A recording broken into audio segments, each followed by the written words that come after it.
आशीष हमारे साथ में जुड़ चुके हैं फोन लाइन पर। आशीष, आपसे अपडेट लेना चाहते हैं, क्या कुछ चल रहा है घटनाक्रम? एसीएस होम ने जो बातें कही हैं उसको आपकी नज़र से समझना चाहते हैं। लॉकडाउन 4 का ये जो दौर है वो किस मायने में अलग होगा पुराने दौर से? जी, आपको बताना चाहूंगा कि जो लॉकडाउन 4 को लेकर राजस्थान में अभी एसीएस होम ने प्रेस वार्ता करके गाइडलाइन जारी की है, तो उसमें कहीं ना कहीं जैसा कि राज्य मांग कर रहे थे कि हमें अपनी स्थितियों के हिसाब से छूट दी जाए, प्रधानमंत्री से वीडियो कॉन्फ्रेंसिंग में भी उन्होंने मांग की थी। अब जबकि केंद्र सरकार ने राज्यों को छूट दे दी थी कि वो अपने हिसाब से राज्य में जोन का निर्धारण करके और अपनी व्यवस्थाएं कर सकते हैं, तो एसीएस होम ने जो गाइडलाइन जारी की तो उसमें कहीं ना कहीं जो ऑफिसेज हैं, तो सरकारी कर बड़ी जो राहत दी गई है वो ये दी गई है कि रेड जोन में हालांकि किसी तरह की छूट नहीं रहेगी, और जो कंटेनमेंट जोन है जहां पर संक्रमण फैलने की पूरी तरह से आशंका बनी हुई है वहां किसी तरह की छूट नहीं रहेगी। सरकार ने ऑरेंज और जो ग्रीन जोन है उसमें जरूर राहत दी है, कर्मचारियों को लेकर राहत दी गई है कि जो राज्य और जो सरकारी कार्यालय रहेंगे, जो गांव के सरकारी कार्यालय हैं, उनके लिए जो पहले की जो गाइडलाइन है वो जारी रहेगी।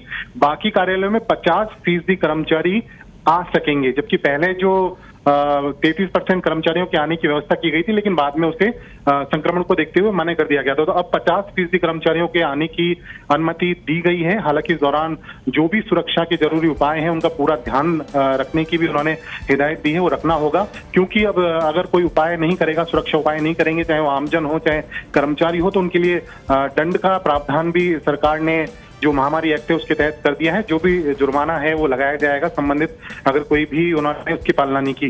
जो और एक राहत दी गई है वो ये है कि जो नाई की दुकान है और जो सैलून है जिनका काफी दिनों से इंतजार किया जा रहा था कि खुल सके, तो उनको भी सशर्त उन्होंने जो है अनुमति दी है। साथ ही जो रेड जोन में किसी भी तरह के जो वाहन की आवाजाही अभी उसको प्रतिबंधित ही रखा गया है, बाकी ऑरेंज और ग्रीन जोन के लिए इसमें छूट दी गई है।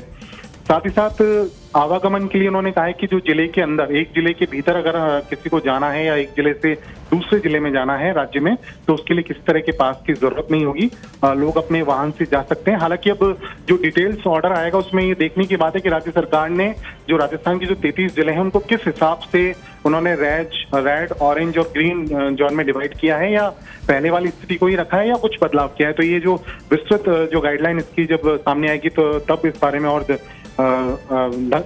इस बारे में कहा जा सकेगा।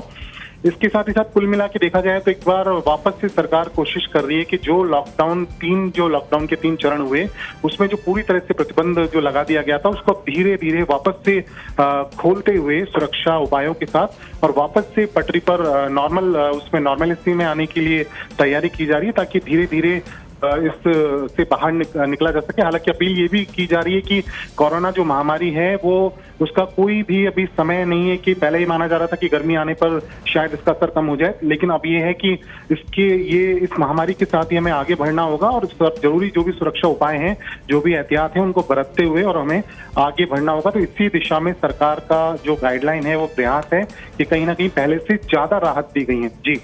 जी, पहले से ज़्यादा राहत दी गई है और कई अहम और बातें भी कही गई हैं। बसों का संचालन तो होगा लेकिन कहीं लिमिटेड है, उसके अंदर लोग हैं वो शामिल हो पाएंगे। मास्क पहनकर ख़रीदारी करना ज़रूरी होगा। कुल मिलाकर आपने बड़ा महत्वपूर्ण मुद्दा कहा है और उसकी डिटेल है वो देखनी होगी कि जोन का निर्धारण क्या सरकार अपने तरीके से कर रही है, रेड जोन, ग्रीन जोन और ऑरेंज जोन में, या फिर जो केंद्रीय गाइडलाइन है या केंद्र सरकार ने जिन जिलों को घोषित किया है वो उसी अनुरूप रहेगी। और कंटेनमेंट जोन का भी की परिभाषा है वो भी बड़ी महत्वपूर्ण होगी और इसी से तय होगा कि कितनी आर्थिक गतिविधियां हैं वो शहर के कितने हिस्से के अंदर शुरू हो पाएंगी। आशीष जी, आपको ये बताना चाहूंगा सर कि जो अभी भी जो गाइडलाइन जारी की गई उसमें रात को शाम को 7 बजे से लेकर और सुबह 7 बजे तक की आवाजाही पर पूरी तरह से प्रतिबंध रखा गया है। जैसे कि केंद्र सरकार ने जो गाइडलाइन जारी की थी कि नाइट कर्फ्यू की स्थिति रहेगी। महत्वपूर्ण बात यह भी है कि धारा 144 का असर भी बरकरार रहेगा। किसी भी स्थान पर 5 या उससे ज्यादा लोग अभी भी एकत्रित नहीं होंगे, जैसे कि गाइडलाइन जो लॉकडाउन के जो 3 चरण हैं उनमें पहले भी व्यवस्था रही थी। साथ ही साथ ये साफ तौर पे कहा गया कि गाइडलाइन में जिन चीजों को जो प्रतिबंधित किया गया है सिर्फ उन्हीं चीजों को उनको छोड़कर बाकी जो भी गतिविधियां होंगी उनके लिए अनुमति लेने की जरूरत नहीं होगी। इस बारे में एसीएस होम ने ये भी इस बारे में जो है प्रेस वार्ता में बताया है कि जो सिर्फ प्रतिबंधित चीजें हैं सिर्फ उन्हीं के लिए ये रेस्ट्रिक्शंस लागू रहेंगे। हालांकि डिटेल्स गाइडलाइन में और इसकी जानकारी सामने आ पाएगी। शादियों के लिए कहा है कि शादी के लिए पहले अगर कोई शादी समारोह करना चाहता है तो वही 50 से ज्यादा के उसमें जो है वो लोग इकट्ठे नहीं हो पाएंगे और जो उपखंड अधिकारी हैं उससे पहले अनुमति लेनी होगी। तो कहीं ना कहीं काफी जो इंतजाम थे, सख्ती अभी भी है, कुछ राहत देने की कोशिश की गई है और जोन के हिसाब से आगे और देखने को ये जानकारी सामने आएगी कि ग्रीन और ऑरेंज जोन में सरकार ने और क्या क्या छूटें दी हैं। हालांकि जो अभी छूट के बाद जो संबंधित विभाग हैं वो भी अपने स्तर पर इसकी जो है गाइडलाइंस तैयार करेंगे। जैसे रोडवेज बस संचालन की बात आप कह रहे हैं तो जो रेड जोन है उसमें अभी तक प्रतिबंधित इसको किया गया है कि रेड जोन में कोई बस नहीं चलेगी, ऑटो टैक्सी वगैरह कुछ नहीं चलेगी। ग्रीन और ऑरेंज जोन में जरूर राहत दी गई है कि जो वाहन क्षमता, इसमें बड़ा महत्वपूर्ण जानकारी थी कि जो वाहन क्षमता है उसके हिसाब से वाहनों का संचालन हो सकेगा ग्रीन और ऑरेंज जोन में। और जैसे ही अगर क्षमता से ज्यादा अगर सवारियां मिलेंगी तो जो भी नियमानुसार है उसके हिसाब से कार्रवाई की जाएगी। तो काफी इसमें राहत देने की सरकार ने एक तरह से कोशिश की है। और जो जैसे कि केंद्र सरकार ने राज्यों को कहा था कि वो अपने हिसाब से व्यवस्थाएं करें, तो अब राज्य ने अपने हिसाब से सारी व्यवस्थाएं जो है की हैं और ये सब कुछ जो है तय किया गया है। कुछ जो पहले जो दिशा निर्देश जारी किए गए थे, जैसे कि इंडस्ट्रियल एक्टिविटीज हैं, तो उनके लिए कहा है कि जो डायरेक्शंस थे उसके हिसाब से वो खुल सकेंगी, लेकिन जो सरकारी जो ऑफिशियल्स हैं वो उनका समय समय पर निरीक्षण कर सकेंगे और ये देखेंगे कि वहां पर सुरक्षा के जो इंतजाम हैं उनकी पालना हो रही है या नहीं हो रही है। तो जो भी अनुमति दी गई है उसमें एक और महत्वपूर्ण बात यह है कि अनुमति जो दी गई है उसमें जो कोरोना से बचने के लिए जो उपाय हैं, जिसमें कि खासतौर से कहा जा रहा है कि आप 6 गज की दूरी पर रहें, यानी कि 2 फीट आप डिस्टेंस मेंटेन करें, मास्क या फेस कवर से आप जो है मुंह जरूर ढकें और समय समय पर जो है बारी बारी से जो अंतराल से हाथ धोते रहें।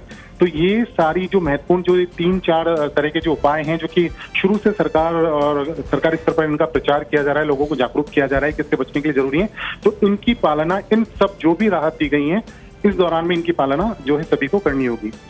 जी शुक्रिया आशीष, इस जानकारी के लिए। लगातार इस खबर पर आप बने रहिए। जिस रूप में सबसे पहले पत्रिका टीवी ने जानकारी दी है, लॉकडाउन 4 को लेकर राजस्थान सरकार ने अपनी तैयारियां पूरी कर ली हैं, गाइडलाइन जारी कर दी गई है।